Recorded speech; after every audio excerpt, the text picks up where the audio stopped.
गावानू नमस्कार, कसे आहात? बरे ना? मी आपण सडसडीत असो.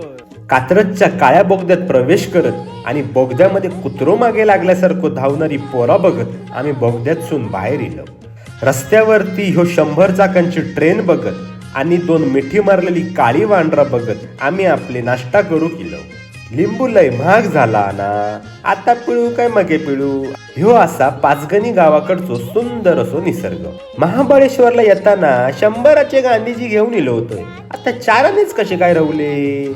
आणि ह्यो बघा गरिबांचो राजपाल यादव केसीन चरता आवशीच्या दगडाची. वाटेत आमका एलियन पॅराग्लायडिंग करताना आणि कळपात जाताना दिसले. ह्या बघून मी डायरेक्ट जादूक कॉल लावलोय. गाडी चालून भूक लागली म्हणून हॉटेलात इलोय. मेनू कार्डचे रेड बघून मी मेनू कार्ड बंद केलं. पोटातले कावळे उडत बाहेर येत होते म्हणून मी पुलाव आणि पावभाजीवर आडवं हात मारलंय. तिकीट काढून आम्ही या जंगलात प्रवेश केलो. अशा प्रकारे जरा